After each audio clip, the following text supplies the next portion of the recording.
Got it. Okay, well, I just want to welcome everyone for being here and thank you for taking the time to attend this workshop and learn a little bit about elevating our morning and how that can elevate our day. And with one day plus one day and lots of days, it can change our lives. And I know it has for me. And those of us here who are participants with Leva Muna, Rabbi Baton. Of course, I know you all have probably heard me speak a lot about him because he is my mentor and teacher. And yeah, what he has shared with me has changed my life in many, many just beautiful and wonderful ways. So a lot of the things that I'll share today are coming from him as well. I want to take a moment. Today is Holocaust Remembrance Day, and I'm wearing my pin that I got at Yad Vashem, and I just want to take a minute to honor people who lost their lives in the Holocaust, and the Jewish people. And I love you. Thank you to my Jewish sisters that are here and supporting me tonight.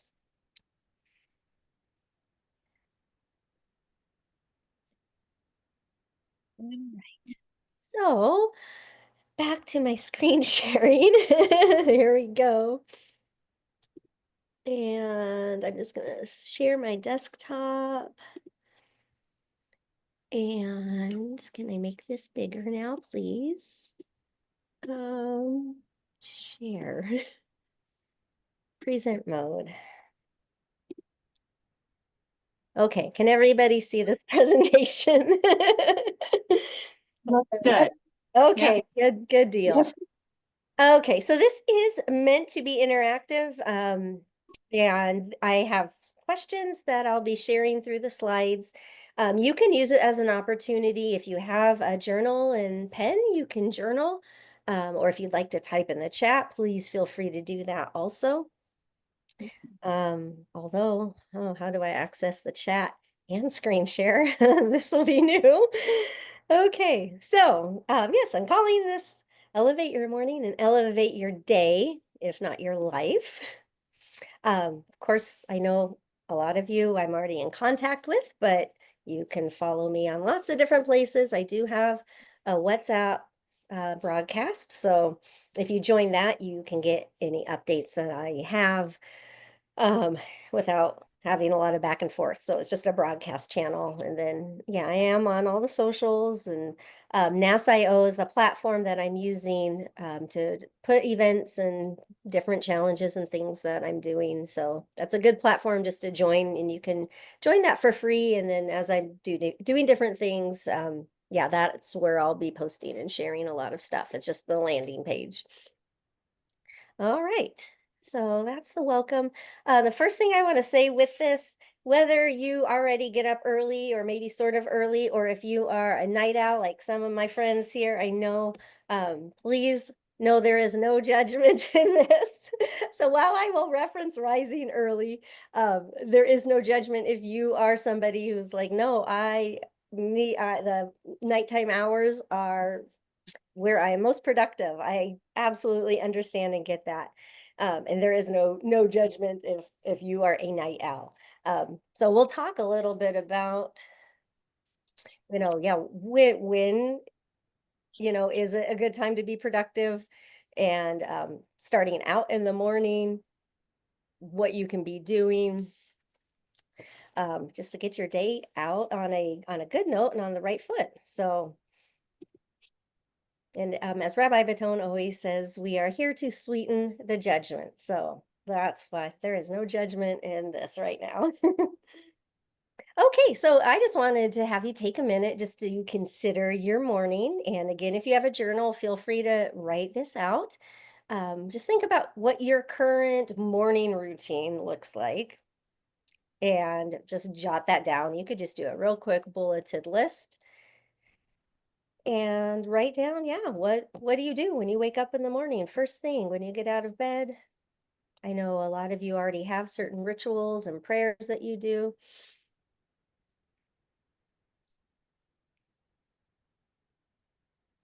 And then also think about just your current feelings about the morning, whether they're positive or negative.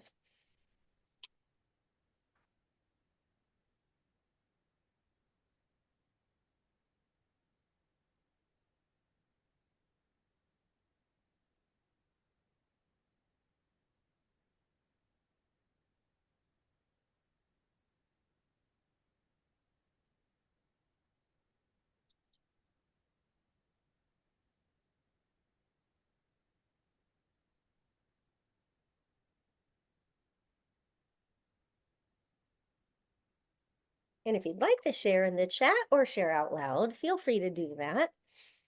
You don't have to, though.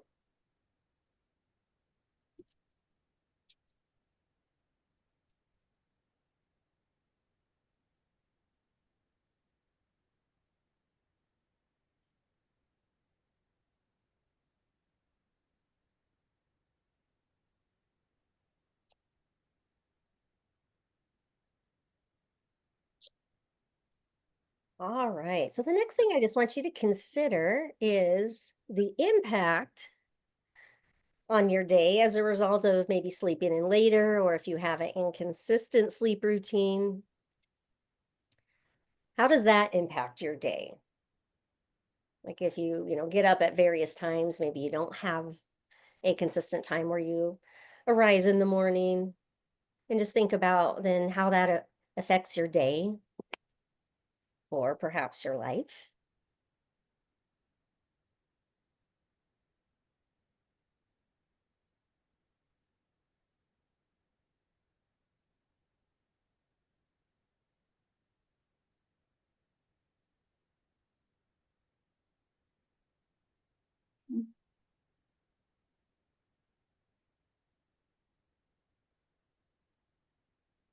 While I'm screen sharing, I cannot monitor the chat. So if somebody knows a way, please let me know. Oh, there. Thank you, Baruch Hashem. All right, thanks for sharing, Tikva. So yeah, after waking, you're saying, yeah, just positive things to start out your day. Yeah. Or Lillian, you're saying you don't really love your morning routine. Thanks for sharing that. Yeah, being reactive as opposed to proactive. Yes, I understand that, and still have mornings that are that way. Okay, I don't know how that little chat box popped up, but that was lovely. Okay. All right. So yeah, just like some of you shared, yeah, how we start out our day can in the morning it could impact our day, and we end up, like Lillian was saying, being just reactive to things that are being thrown at us, instead of starting our day in a purposeful manner. And even though I know maybe it's just one day, it when one day, like I was saying earlier, adds up with another day and another day, it equals a lifetime. So some of the things that we're going to discuss about having a productive, purposeful morning routine can impact our life long term. Just think about for a moment, what does your ideal day look like? If you could just wake up and have the best day ever, what would that look like to you? How would you want that day to start?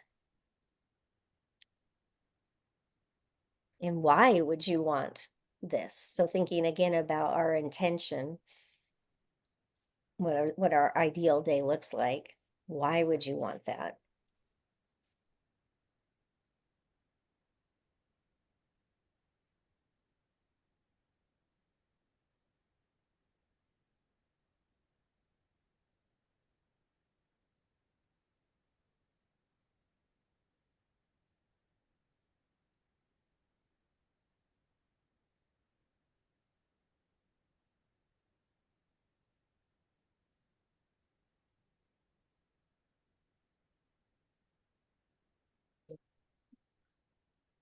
I like that, Julie. Thanks for sharing about, yeah, being around others with positive energy. Yeah, thanks, Tikva, for sitting out in the sunshine, being in nature with my creator, family, animals, good books. That's beautiful.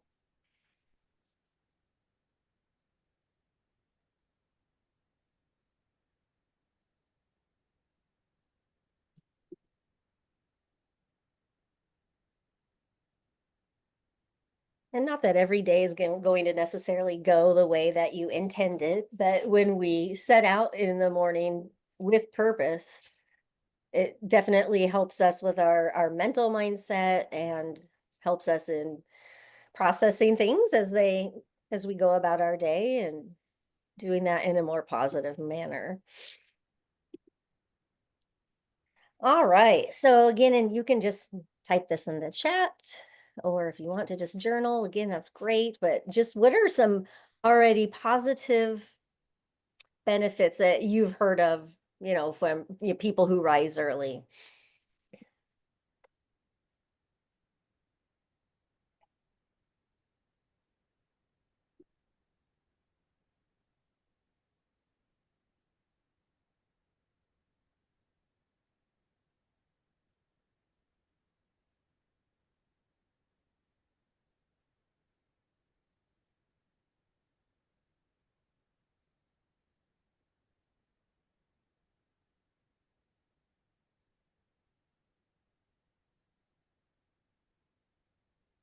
Yeah, I love the idea, Lillian, of grounding in the morning. It's cold out here. We're in Montana with ice on the ground.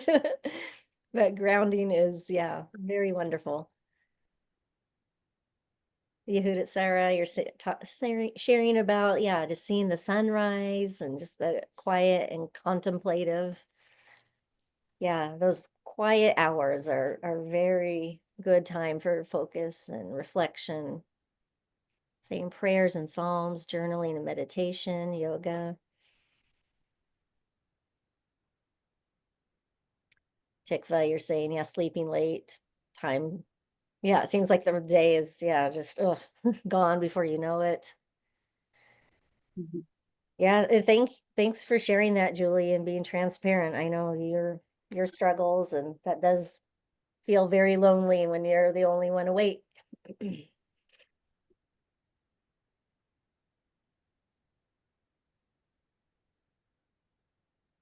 All right. So just commonly known benefits.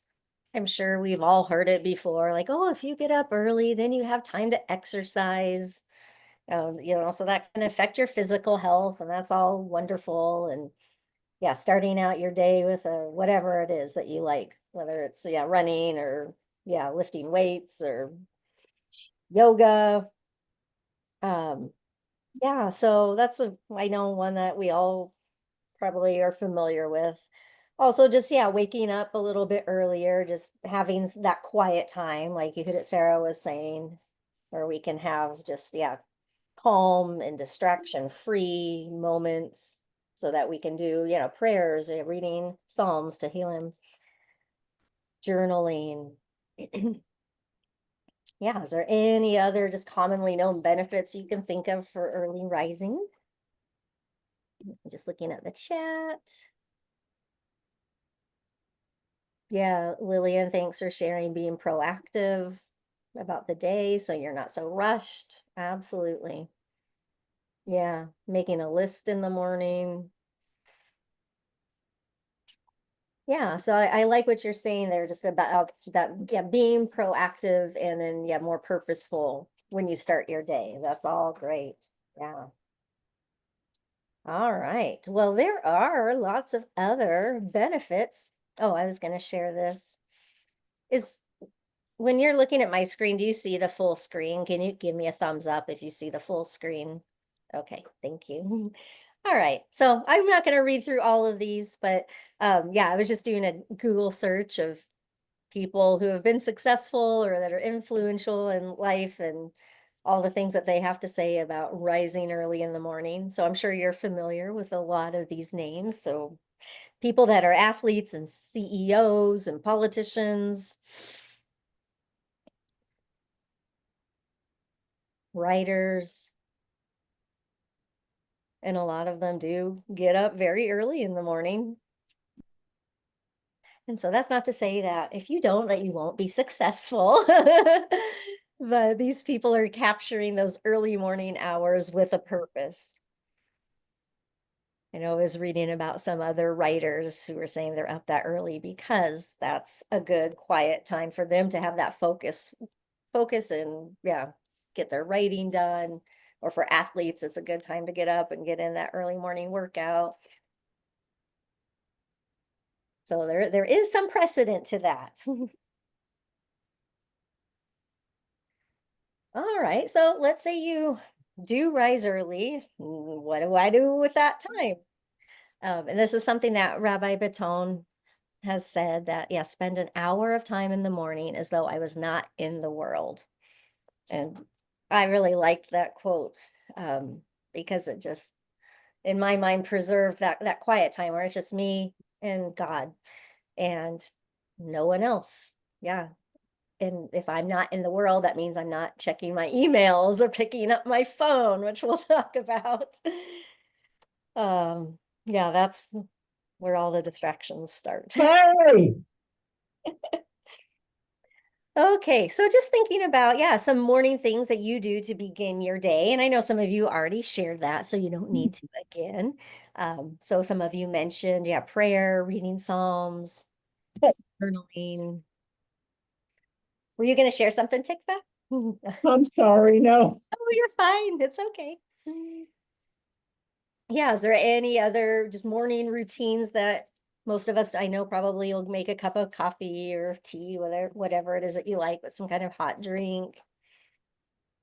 Any other morning things that you do to begin your day?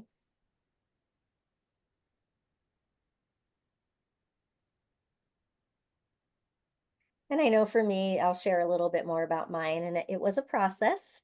I was never, I mean, I think I would get up, I don't know, maybe between 6 and 7 typically. Um, but I didn't have necessarily a solid routine besides making coffee and yeah, going and sitting in my chair and picking up my phone. But since I've been working with Rabbi Baton and Levamuna therapy, I have changed that and have some definite rituals, which I'll talk about here, um, that have really transformed my days for the most part. Not that every day is perfect, but yeah, nothing is. Okay, we talked about making lists. Yeah, thank you. You hit it, Sarah. Yes. Coffee. I absolutely need my morning coffee.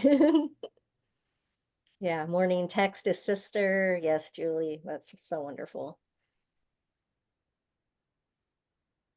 All right. So some of us already have some little morning routines that we do, and that's great, but let's talk about elevating that. All right. Um, so wide-reaching effects beyond just, oh, okay, if I get up early, I'll have some extra time to exercise and, make my list for what I want to accomplish for the day and, some basic mental health, just in clarity. There are, farther reaching effects than that, that can range all the way to our financial health and the spiritual growth and improved relationships even. So we're going to just talk a little bit about each of these right now. So of course we already mentioned the exercise piece. And I know for me, and this may not apply to everybody, I like to exercise in the morning because then it's done and then I can shower and be presentable and ready for the day. Um, but other people are different with that. Um, but another reason for starting out your day with some physical activity, and it doesn't have to, again, be like, sweat breaking, even if you just get up in the morning and have a morning walk, that's wonderful. But also, it can help us then in our food choices throughout the day. If I wake up and I exercise, I am more likely to then make better choices about what I'm putting in my body the rest of the day.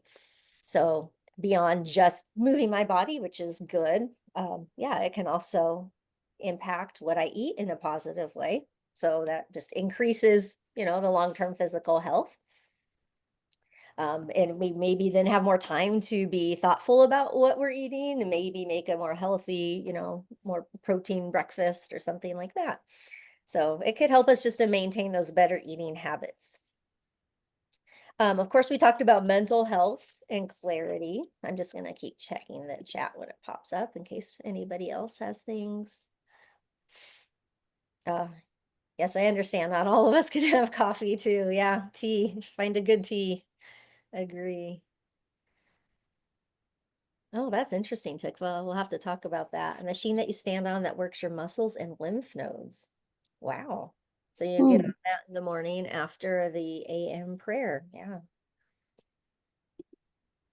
All right. So of course, just having a morning where you're not just out rolling out of bed and it's late. And then, if you have children at home, then the kids, of course, are, might be up before you, and then they have needs and things. So if you're rising earlier, rising before the children or before even the rest of the household gets up, it can help you just have that a little bit more calm, distraction-free moments. So again, that helps just reduce our anxiety and stress, and planning your day, like some of you already mentioned. So that just helps us to just have a, better feeling and sense of control in our day. Yeah, maybe reduce the mental clutter that we get. Um, Definitely improved emotional availability with our family. So if I'm starting out my day in more calm and more purpose and intention, then yeah, that can just move forward into my day. Maybe even as I'm doing my morning rituals that I have, whether it's journaling or prayer, I can think about ways that I can bless others in my family for the day. Um, Again, when some of us already talked about starting our day with gratitude. Although I have to share, Lillian, if you don't mind, I have to share what you shared last week. My friend Lillian here, she has a wonderful 8 minute, um, I'll say, I don't know, just like a little mini podcast every day that she puts out where she gives a wonderful message and maybe some journaling prompts so and a meditation. But what she talked about last week was the difference between gratitude and you said appreciation. And I never really thought about that before. So gratitude is, we all think that's wonderful and we should be, have gratitude and be thankful. But you said that comes with a comparison typically. And I like to give the example of you think, well, I'm so grateful for my children. In our back of our mind, maybe we're thinking it's because those children down the street, at least my kids aren't like them or something. So there's a comparison involved with gratitude. We're thankful for the, beautiful fresh air if you're outside in the country, like where we are. But there's a comparison to then, oh yeah, because I'm not in the city where there's all the pollution or smog or whatever. So gratitude often has that comparison. Lillian was sharing. She said maybe flip it and try appreciation, because with appreciation you are noticing the nature of the thing that you're appreciating and increasing its value. So I really like that. There was just a lot of intent and then focus on then what you're appreciating. So nuggets of wisdom with Lillian. And her yeah, little podcast is called In 8 Minutes, IN8, because it's 8 minutes long. So anyway, yeah, but definitely starting our day with gratitude or appreciation. And I absolutely love how the Jewish people, when they open their eyes, they say that the prayer, the Modeh Ani, which is in my English translation, grateful is what I am before your face, O King, living and eternal, for returning my soul within me with compassion. Great is your faithfulness. And yeah, what a wonderful or wonderful way to start a day. Absolutely, when you open up your eyes with thankfulness and gratitude. So yeah, starting out the day like that just sets the tone for, purpose and alignment with the divine will. So that's just beautiful. You haven't incorporated that in your day. It's yeah, a wonderful, wonderful thing to start. Let's see. In terms of financial health and financial benefits, again, you can have a head start to your day if you're up earlier, just to work on key tasks before the rest of the world or the rest of the family wakes up. Um, and this is something that is really interesting. I read it in a book. I'll reference a few books here that I've been reading lately, and one of them is called the 5 a.m. Club. I will tell you, I do not wake up at 5 a.m. as they suggest. But the thing I was going to share that big takeaway from this book, they mention in here this Princeton psychologist, his name was Eldar Shafir, and he was explaining that we have a limited amount of mental capacity when we arise. And the term he uses is cognitive bandwidth. So as we wake up and the day begins, we just leave like these little bits of our focus on each activity that we're pursuing. So we eventually throughout the day do become less and less productive because we have continued interruptions, and then our cognitive bandwidth just gets what's the word I'm looking for, like dispersed or diluted. And we end up with fragmented attention. So that's, going back to like all these successful people who write books and do these amazing things in the world, or these amazing athletes, they have this focused, intentional time. And yeah, as we go throughout the day, that does just get fragmented. So if we have that focused time, we can tackle that, creative projects that we have, if it's writing a book or planning a podcast or whatever it is that, God has for us. Yeah, the work that we do, then we have that focused time to do that without all the distractions. And again, just like with preparation, we can take the time to prepare for meetings or review things and do that again without all the distractions that we have in this world right now. And I don't know about you, but the technology, well, it is such a blessing, and I'm so thankful for it. I'm so thankful for I can connect with my community because of technology. These little buggers sure can cause problems and be some of the biggest distractions. So, in terms of like my morning rituals, my commitment is I don't touch the phone until I have done this. Because the second I do, my cognitive bandwidth is gone. And I'm, yeah, on the phone, and it's all good things, of course, checking my WhatsApp, checking emails, responding to people. And so then I've moved out of the heart space, which we'll talk about. And, then the prefrontal cortex just takes over, which of course that's how God made us, and that's good. But yeah, but then it starts with, okay, well, then I need to do this and this and this. And then there's where, yeah, our cognitive bandwidth gets all fractured. So that's going back to, yeah, Rabbi Batone's quote here, just if I can spend an hour of time in the morning as though I was not in the world, then I'm not on my phone. Yeah, if anybody wants to share on that, please feel free to do so. I'm just checking the chat here.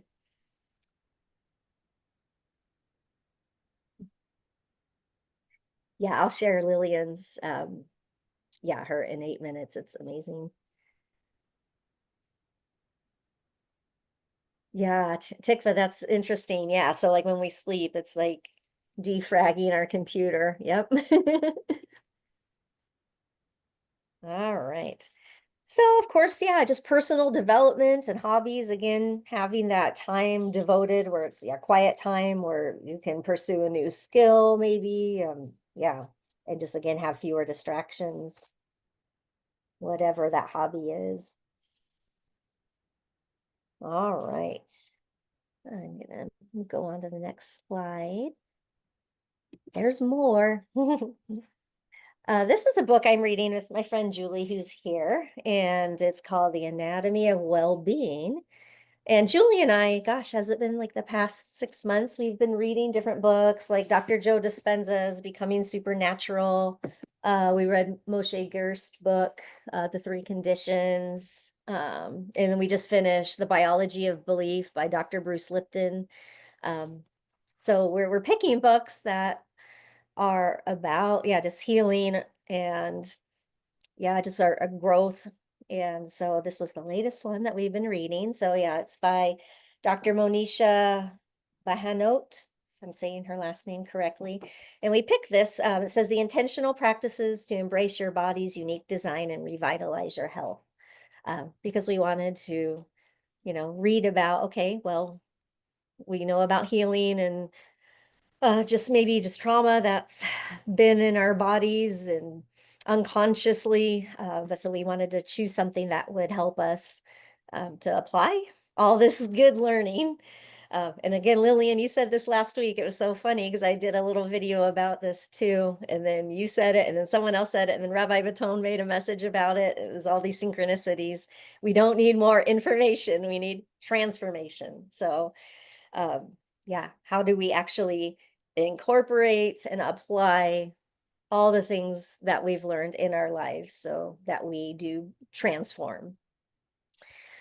All right. So anyway, in this book, yeah, Dr. Banote talks about habits and routines and rituals. And so our habits are just, again, those things that we do automatically. We don't even have to think about it. We get out of morning, out of bed in the morning and take care of our business in the bathroom, come out and make coffee. Those are just things that we don't even think about doing. Our routines, usually that's kind of a little bit of a level up. There's a little bit more, conscious awareness to what we're doing. Maybe it's like, okay, brushing teeth. We know there's a benefit to that. So we get up and we brush our teeth. We wash our hands. So there's a little bit more purpose to it. It's not completely just automatic, zoned out. So yeah, kind of our daily maintenance routines. But then rituals come with purpose and intention. So that's something where we are deliberately introducing it into our lives for our betterment and for our well-being and improvement as human beings. All right, just checking the chat again. Oh, yes, Annalene, I will absolutely get us a list of all the books I've been reading. Yeah, Becoming Supernatural was a game changer. I started this book, yeah, it's by Dr. Joe Dispenza, and a friend just had given me this book, and I started reading it right as I started doing the work with Rabbi Baton, and I was like, oh, it just completely synced. Dr. Joe talks a lot about just the brain's just chemistry and neurology, and it completely complemented the things I was learning with Levamuna. Yeah, and yeah, Moshe Gerst, The Three Conditions. That was, yeah, another wonderful book. All right. So anyway, so what we're going to really focus on more is the ritual aspect of our morning routines. And let's click to the next slide here. In terms of making something a ritual, I just put this in there, and this is something Dr. Joe Dispenza talks about, and also, yeah, in the Anatomy of Well-being, she was referencing it, the neuroplasticity, and as we start doing something with intention and repeatedly over time, those neurons in our brain, they're firing. And as they do that, and they end up like connecting. So it's just like a little trickle that then, connects with another neuron next to it, becomes a bigger path, which then becomes a river.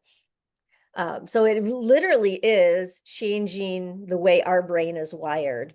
So I know you're probably familiar with that in terms of learning something new, but it's also applies in the same way with, yeah, the new behaviors and rituals that we put into place. The more frequently we do them, the more that ritual becomes solidified. Um, so it might feel awkward at first, but if you continue to do it just with consistency, yeah, that those rituals will become just part of your everyday life, and you'll look forward to doing it. This was something that I'll talk about now as I'm just going to talk about my morning ritual, but this also came from the 5 a.m. club, where Robin Sharma, the author, speaks about these four interior empires. So in the morning, taking time in each of these quadrants. So we can think about like our mindset, obviously, just our psychology and the way that we're thinking. And then we have what's called a heart set, which deals more with the emotions. And this is something that often gets left out. A lot of times we're like, okay, yeah, heart, soul, or, mind, soul, and our body. We would maybe think about those in terms of morning routines, but taking time to really process our heart and how we're feeling. And that's something that Rabbi Baton always wants us to do, is get to the heart, get more out of the head and more into the heart. So these are just, yeah, just different quadrants that we can focus on in our morning routine, whatever that is. And I'll come back to that here in a minute. Oh, this is a big long word. I almost took this slide out because I'm like, oh, it just seems so much, but it's not too difficult. But they call it, again, from the 5 a.m. club, transient hypofrontality. And they were suggesting that in those morning hours where you're not having all the distractions, it does change your brain waves. So typically we're like in when we're in our day, we have what they refer to as beta brain waves, which is just like when you're in work mode and processing things. But then slowing it down when you're able to take some quiet time in the morning. And again, whether that's with journaling and meditating and prayer, it slows those brain waves down to alpha and sometimes even into theta brain waves, which is more of a place of creativity and focus. Um, and then, yeah, just cortisol decreases. And cortisol is that hormone that's the fight or flight hormone. So when we're in stress, we typically have high levels of cortisol. But when we can lower our brain waves, then it does decrease our cortisol and then increases dopamine and serotonin, which gets us more into that flow state. Okay. So yeah, before we jump into, yeah, the good news for the night owls, let's see. Yeah, like my morning routine, and this was something that, like I said, I did not have until I started with Levamuna therapy. And it was little bit by little bit. Um, I've never been a journaler. I've never enjoyed writing. But that was something that Rabbi Baton suggested right away. He said, take time. And he suggested like 20 minutes of journaling, 20 minutes of prayer, and 20 minutes of meditation. Um, and I found that it's very fluid. I don't know if any of my other Levamuna people find it in the same way, but sometimes my journaling turns into prayer, or sometimes my meditation turns into prayer, or my prayer turns into a meditation. So it's all very fluid. So I don't sit and time myself exactly with 20, 20, and 20. Um, but that is roughly what my morning looks like. I will get up and have just my hygiene routines, and then my habit of coffee, and then I will spend that hour. Sometimes it's more, oftentimes it's more, where I'm taking that time for journaling and prayer and meditation. And I often use guided meditations, or lately I've been using Lillian's. Thank you. It's a great way to start my day, Lillian. But small incremental changes. If you can't do an hour, that's okay. And when I started out, I did not either. I was like, okay, if I can just do this for 5 minutes, we're good. So, yeah, 5 minutes of a journaling time and a prayer time and a meditation is great. It's more about you being consistent with that. Um, and it'll build itself. And another thing that came up, I was really resistant to journaling for probably the first year that I studied with Rabbi Baton. And it wasn't until another friend in our Leva Muna group, Leah Shana, she was talking about journaling and helping me through processing through my because I had a resistance to it, absolutely, to journaling. It was just like it felt so forced and I just didn't enjoy it. And what I realized is I was using it as a strategy to, well, if I do this, then it will get me this. And once I realized that, it dropped the resistance for me. It was really helpful. And I was able to get into a place of journaling and enjoying it just for the sake of doing it. So, yeah, don't put pressure on yourself that it has to be this. And I know the 5 a.m. club, I do enjoy the book. Some of it I'm just like, oh, it's pretty intense because they're really advocating like get up at 5 in the morning, put on your running shoes and like just like hit the exercise. And I'm like, I tried it. I did. I could not do it. Like, no, I just my body does not cooperate with this. I'm sure I could force it, but again, with Levamuna, I was like, I'm not forcing that. It just doesn't even feel right. Sorry. So they suggested 20 with just exercise and then going back to the mindsets. Yeah, spending time with meditation um and then journaling. And so this book left out the heart set piece, which again is I think key with Levamuna is we are processing our emotions and how we're feeling. So I would definitely want to keep the heart piece in and advocate, yeah, taking the time to connect with how you're feeling when you wake up in the morning and just being aware of, yeah, what's going on, how am I feeling, and um, yeah, just any internal struggles, thoughts and sensations that I'm feeling, and just becoming more aware of that. And I know something that's Julie and I have discussed this a lot. Like we didn't grow up with even paying attention to our bodies and noticing how our bodies were even feeling. So it's something that's new for us for sure.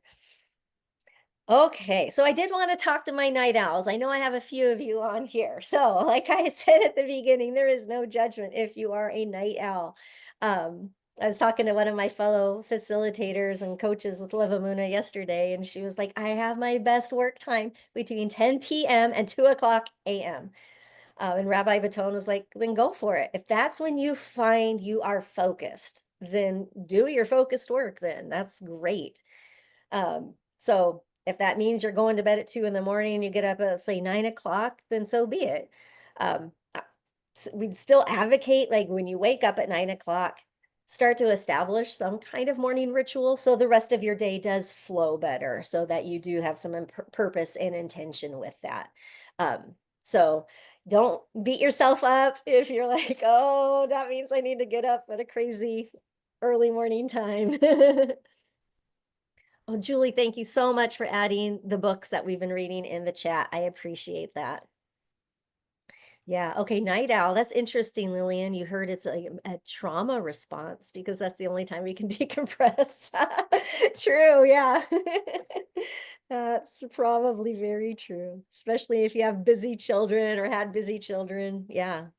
And I know some people too have different work schedules. So it's like you literally, okay, if you have to work till late at night, then you're probably coming home late. It still takes you time to unwind and, so that's just how it is. It's what you're dealing with right now is it could just be that work schedule. It's nothing wrong with that. So yeah, just yeah, if it is that you're getting up at 9 o'clock in the morning, and it doesn't mean you're not going to be successful just because you're not doing it like other people. But if you can, it's almost less about maybe the time of day, but it's about, okay, here's, what your day looks like. Then where in your day can you capture that quiet time? And maybe it is late at night, and maybe it's earlier in the morning. But taking that time to like, Dr. Benote suggests taking the time to establish purposeful rituals for yourself. Yeah, and again, if you're up late at night and then have to sleep later, then yeah, when you get up, just take 15 minutes to do some prayer and journaling, but introduce that then purposefully as a ritual. Another thing I was going to mention, and again, this is in the anatomy of well-being. She suggests if you're trying to introduce a new ritual, let's say it's journaling, she has a term that she called habit stacking. So you're attaching a new ritual to something that you already enjoy and already do. So like if it's your cup of morning coffee or tea, then okay, I'm gonna sit here in my favorite chair. Okay, so there's something you already like, and you got a warm blanket, you have your cup of coffee, and then introduce your ritual to something that you're already doing that's pleasurable. So that makes a lot of sense, and that's something I've had to do. Like I said, I couldn't just get up and put on my tennis shoes and exercise. It's like, no, if I'm going to incorporate these important rituals of journaling and prayer and meditation into my morning, then I am going to do it in a way that is makes me happy. All right, just looking at the chat again. Yeah, I get it. Took from me too. I can barely stay up past 10 anymore. All right. So I wanted to share a little bit, just because it's so close to my heart, just some of the Jewish teachings that I've learned from Chassidus and Kabbalah from Rabbi Bitton about morning times. Um, and again, my Jewish friends here, please feel free to jump in and share and add if I mess anything up. All right, but I know probably a lot of us are familiar with the morning time being the time of Hesed or kindness. So it's said that there is less judgment energy in the morning hours. And then of course, as our day progresses, there's just more and more judgment energy. And we probably have all experienced that, right? I mean, as we go about our day and interact with people, whether it's working or just going out and about and running our errands, yeah, there's just we're driving down the road. There's judgment energy, of course. But yeah, in those quiet morning hours, it is a time of Hesed, of kindness. Um, Now, something Rabbi Baton shared with me just the other day, though, he said halakhically, though, that right now it's the morning hours where the judgment begins to become sweeter is at 11:30 at night. So for my night owl friends, there you go. You can still tap into that time of, yeah, increasing kindness in those wee morning or wee late night hours. Okay. And then, of course, we already spoke about the Modeh prayer, just starting our day with gratitude. And yeah, just setting the tone for the day with purpose and aligning ourselves with Hashem, with God. And then there's the concept too of Bir Urim, if I'm saying that correctly, which is just a Hebrew term for spiritual refinement. So it's the idea that these early morning hours are a time of clarity where, again, our soul is less encumbered by the distractions of our day. So that when we rise early, that process of refining ourselves and elevating the sparks of holiness, it's a good time to be able to focus on that.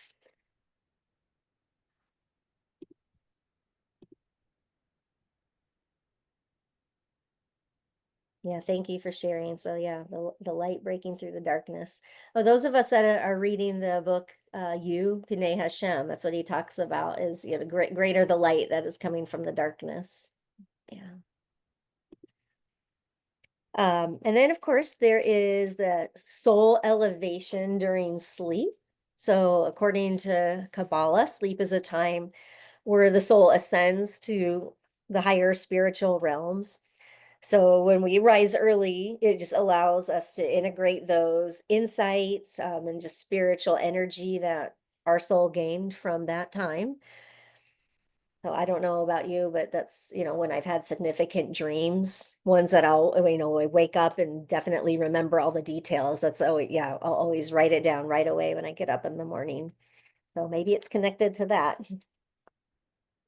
And again, for my Jewish sisters here, there's the Shacharit, the morning prayer, which is rooted in the service of Abraham, because as it says in Genesis chapter 19, that he rose early to pray. So it's, yeah, represents that time to establish a relationship with God and dedicating those first hours of the day to that divine service. And then there's Kabbalistic meditations in terms of focusing on the divine names, on the Sephirot, and focusing on the unity with God. So we can, when we tap into that and focus on God's oneness, then we can align ourselves with that divine flow for the day. So I know like I have a morning mantra that I say about that, about, I'm connecting to the divine flow in this day, and that everything that I do as it relates to my work is connected to that. All right. How'd I do, ladies? Okay, just checking the chat. Yeah, vivid dreams between 3 and 5 a.m. And then you also took a listen to the Anna Bacoach song. All right. I'm back to my screen here. No, that was backwards. Okay. So anyway, yeah, I just wanted to thank you for being present with me this evening.